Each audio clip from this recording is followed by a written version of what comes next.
the decision to keep Jimmy Garoppolo around, one of the biggest talking points of the whole NFL offseason, has worked out for the 49ers. And the decision to stay has worked out for Jimmy. It worked out pretty perfectly. You see him beaming after the game? I mean, he feels like an 80-pound gorilla off his shoulders. Did you see the clip? Was it when they came back from break after he scored the touchdown of them mobbing him? Yeah. Of them going absolutely nuts? I was wrong. I said over and over, I would have cut him. I said, let him go. End this charade. And it was completely the wrong decision. So, Guy, they deserve a ton of credit because here's a reality. No one could have ever foreseen the guy shattering his ankle today and it pointing the other direction. But they could foreseen the guy did get hurt last year multiple times. Freak deal with his finger. And that happens sometimes, right? People hit their hand. He also sprained his knee. Remember that one? So 2 starts. He's had multiple lower body injuries running the football. So the backup quarterback, and you and I, when Jimmy re-signed, it was jaw-dropping. No one thought it was going to come. So we kept talking about, are they really just going to have Brock Purdy and Sudfeld? Those 2 guys are going to be these backups. And if Trey has a high ankle sprain or something, has to miss a month, they're just going to roll those 2 guys. And it's just going to be like whoever's the hotter hand, kind of CJ Mullins. Like, that's a disaster. And then you also go, well, that's just kind of the NFL. Like, you know what happens if Josh Allen gets hurt? Matt Barkley's a starter. Like, you know what happened if Russell Wilson gets hurt? I have no clue who the Broncos backup is. I don't even know if Russell's like great right now. But you know what I'm saying? Like most of the backups, Colt McCoy, who's been hurt, I think, their backup is McSorley, the Penn State guy. Like most backups, Cooper Rush, clearly he's won his last 2 starts as a backup. It's pretty easy to say that Cooper Rush might be the best, because Jimmy Garoppolo's not a true backup, best backup in the league. Most backups, remember when Herbert got hurt and Chase Daniels went in? It's like, oh, his scam's over. Because the moment Chase Daniels has to play, everyone realizes, God, this guy stinks. Everyone likes him when he doesn't have to play. The moment he plays, he stinks. So it's just part of the deal. They got so lucky this whole thing worked out, but they deserve credit for having the opportunity. One, he liked them. I kept saying it's so bizarre that he's there, but clearly it wasn't, and they were cool with him. Trey deserves credit for not making it that weird. Jimmy deserves credit for being a good guy. But John and Kyle, like, let's face it, I don't think Jimmy Garoppolo is the backup quarterback, even given the money option, like 99% of franchises, right? He just would have been gone. Half the franchises would have cut him just on the simple fact of like, got to make it our guy, right? Once you couldn't trade him after a couple weeks. I don't think a lot of teams would have ridden it out like the Niners. Yeah, I think one thing, and we've talked about this, and Kyle and John, they really rely on what they believe is their ability to manage people and manage what could be awkward situations.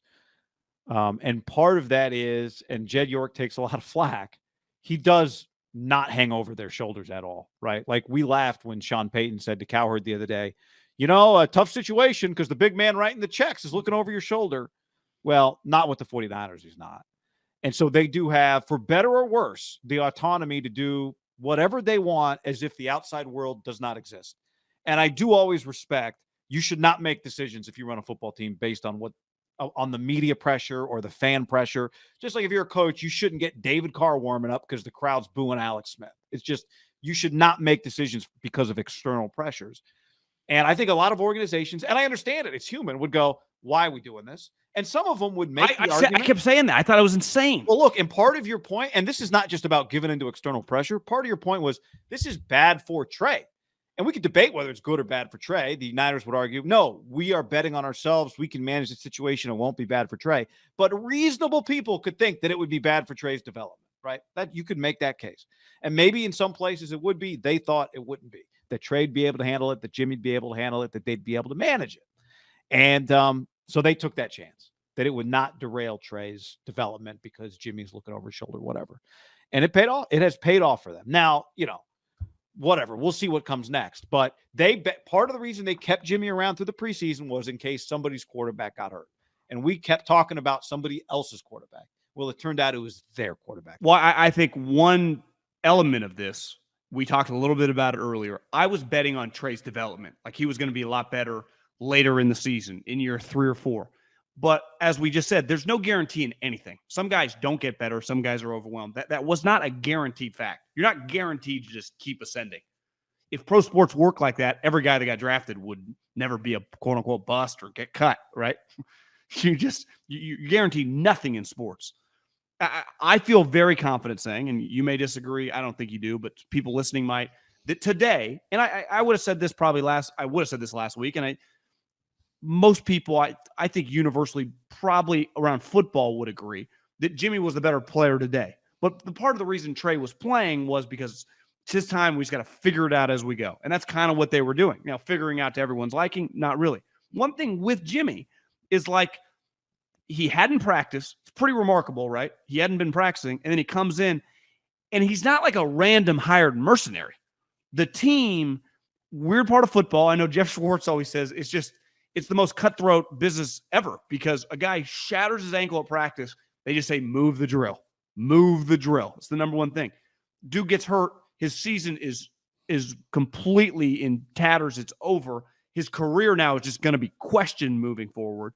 And the 49ers had a miraculous day, and it was like a celebration. Like you see Debo and Ayuk after they got that first down going apeshit. Well, I texted our buddy John Dickinson. I texted John Dickinson, our buddy who was at the game. I'm like, is it me on TV or is Levi's rocking right now? And he's like, yeah, it's rocking. Now, part of it is this is not a normal situation. Like Jimmy has legit equity, right? I mean, a ton of equity. Now, you could argue how much in his locker room or just I'm talking his locker room, the team, on the field.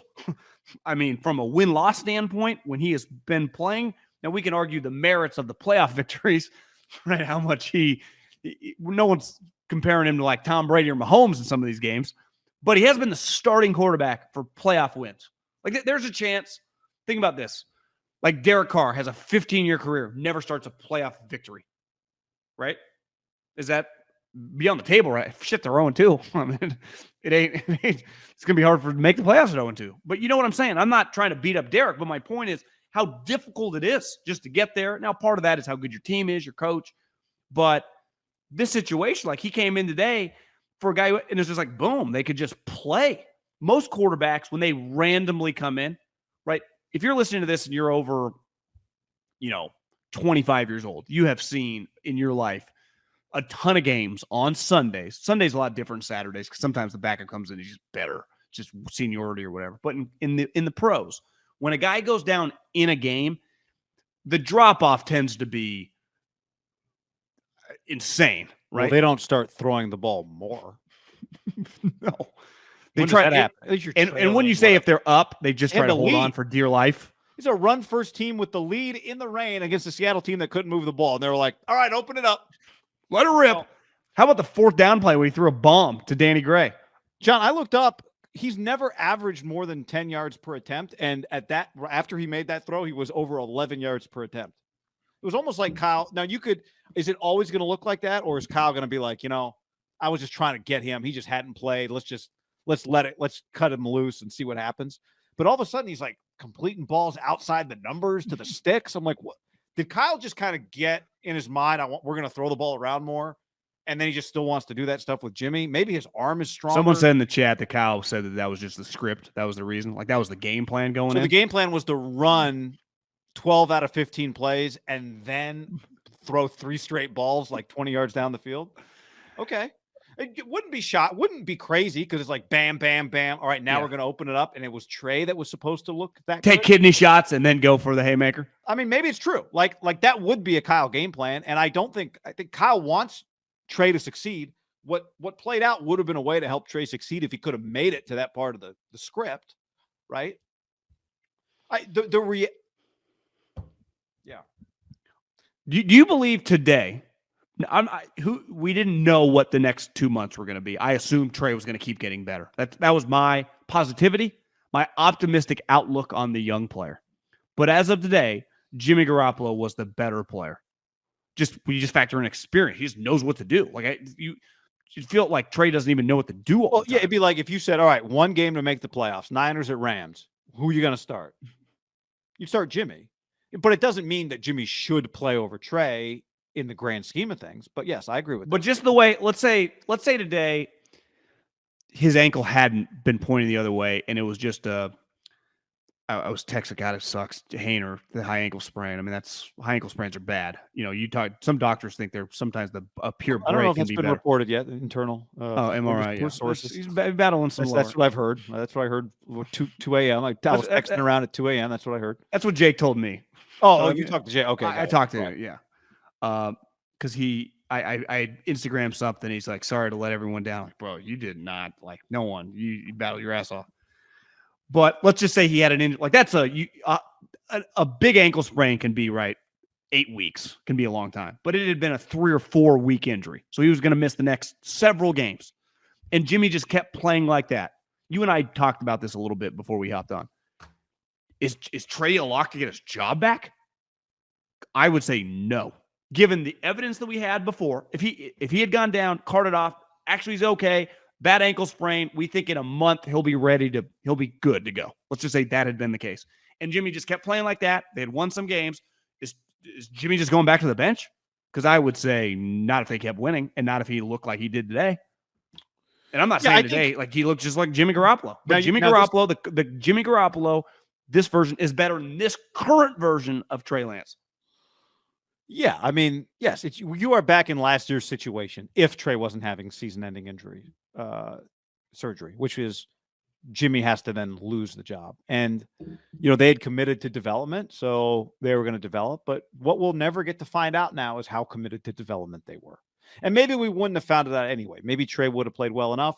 They were going to win football games. They beat the Seahawks with Trey. They beat the Broncos next week with Trey. And he never would have been replaced, right? Maybe that's what was going to happen. But once Jimmy had to play, then it was going to take Jimmy being bad to go back to Trey. Yeah. Now, part of that is what Jimmy is. Like, we can talk about what we're getting. Like, we know what we're getting coming up. It's going to be some linebackers coming out of nowhere to make a pick at some point in the next couple of weeks, right? Some ball is sailing over the middle of the field to somebody. Like, that's coming. But it's the difference between the known and the unknown. And the known for the guys in that locker room, it doesn't mean they wanted Jimmy over Trey. The known is we know what it takes to win with Jimmy Garoppolo as our quarterback, right? For sure. For better or worse. And all we're trying to do in this franchise is get back in the playoffs and give ourselves a chance because we got a chance. And that's the other thing that the shitty teams can't say. Now, who knows? Maybe the Jags compete to win that division. You would say right now, like, why couldn't the Jags compete to win that division? Trevor Lawrence is really good. Not the craziest thing, right? Colts suck. Texans How many times suck. do they play the Colts? 7? So I just think that, yeah, I mean, the Jimmy performance today, like, they won 10 games. Part of it, too, was Jimmy got banged up last year. Now, if he stays healthy, do they win 11, even with Jimmy's roller coaster? Probably. I mean, there were some games. I mean, the Tennessee Titans game where he threw the bad pick, his thumb got all fucked up. I'm not some Jimmy Garoppolo stan here.